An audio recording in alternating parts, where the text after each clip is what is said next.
the last time you quieted your heart? When is the last time you turned off the radio, turned off the TV, removed social media from your life, and just to hear the quietness of the voice of God in your head and in your heart? When was the last time you even heard your own voice, your own thoughts? What company have you been keeping? Scripture says bad company corrupts good character. How have you been doing in your spiritual life? How is your heart doing with all the overload of information that is in this world? When God made man, He didn't put man in a concrete jungle. He took humanity, put them in a garden, and made it a beautiful garden at that. Put animals there, made all kinds of plants grow there, and was kept company by the nature and the gentle breeze of the presence of God.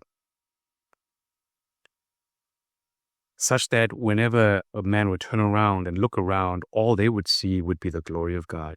They would hear nature speak to them the glories and the wonders of God.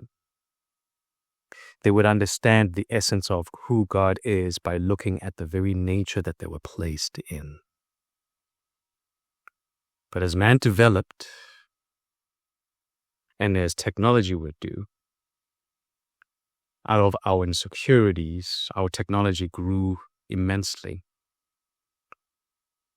Now we live in squares, we live in concrete walls, we live in concrete jungles.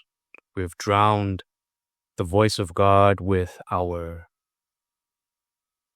science and intelligence, so to speak, such that when we turn around, all we see is the work of man.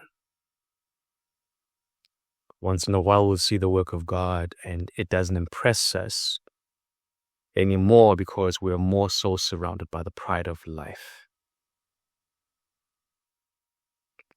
In this world that we live in, it's hard to keep company with God because we are more so prone now to keep company with our own pride. Back in the days, the information was minimal. You didn't know what was happening in the next village. Now we have instantaneous feeding of information, a bombardment, an overwhelming amount of information that is overwhelming and drowning the soul. Level of insanity today is incalculable. Anxiety levels, depression, risen at levels that are incomprehensible. Now the platform of deception is almost complete, if not completed already. This thing called AI. We don't know what's real anymore and what's false, what's true and what's made up.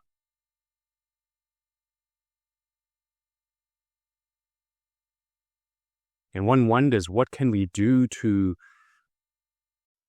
bring things back to normal?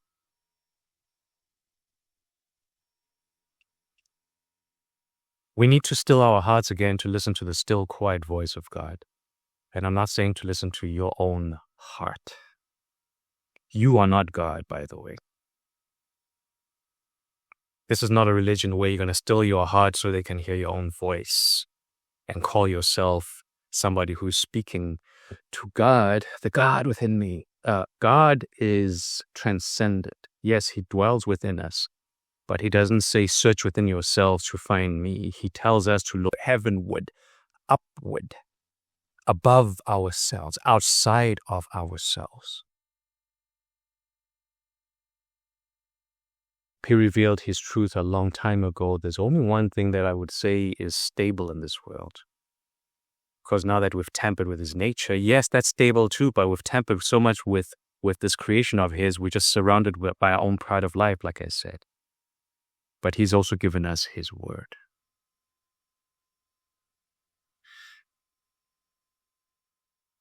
I don't even trust anymore to read the Bible online if I don't have it physically in my hands. So much tampering in this technology we have. We have seen so much tampering with so much information. And I'm kind of glad for that. It's pressing us and it's pressurizing us to go back into simplicity and to pick up our Bibles and read them.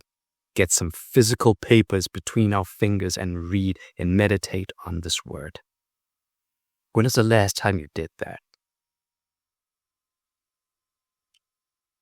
When is the last time you quieted your heart, opened up your Bible and read it just to hear the still quiet voice of God? We're like Elijah. If you know anything like the life of Elijah, when he didn't realize he was running on fumes, his faith was nothing but fumes. He was doing wonders. He was doing miraculous stuff. And he thought that was genuine faith. But in all the noise of the things that were happening in his life, he had forgotten to listen to the quiet, still voice of God. And he was threatened. He was threatened by Jezebel just simply by threatening him, saying, I'm going to kill you the next day. He went running. And God visited him through an angel, woke him up, and told him, eat. The journey is long before you. Where was Elijah going? He was going to seek that very same place where he knew he would somehow, or hoped he would somehow have an encounter with God. He had forgotten that he could have an encounter with God right where he was standing, right where he was lying. He felt that he had to walk all the way to Mount Horeb. We have so much noise in our lives. We've forgotten how to still ourselves so that we can hear the voice of God right next to us. He gets to the cave. God sends wind, God sends an earthquake, God sends a fire, and it keeps on saying in the Bible, and God was not within it. But then he heard a gentle breeze. And Elijah, when he was in the cave of Mount Horeb, covered his face. He began to remember again, God speaks in the stillness of the wind. And God said, what are you doing here? Think about that. What are you doing here? All he had to do was quiet down his heart, quiet down his mind, open up the word, and God will speak to him. Where are you in your walk? Are you overwhelmed like Elijah? Despairing of life? You don't know what's going on. You don't know what you believe anymore. Still your heart, still your mind. Quiet your heart before the word of God. It's true that the word of God says God delights in those who are brokenhearted and contrite of spirit. But it also adds within that, at those who tremble at his word. He will be near those people who tremble at his word. Crack your heart full of pride. You will begin to hear his voice. You will find encouragement in the inner part that you've yearned for so long. Listen to the voice of God. And so I'll go back again and remind you, bad company corrupts good character. Keep company with God through his word. Stay away from the pride of life, social media. Stop worshiping the work of your own hands. Stop turning to man, thinking that that's going to resolve the issues of your spirit. Go to the Word and encounter God with a brokenness of spirit. That's all I have to share.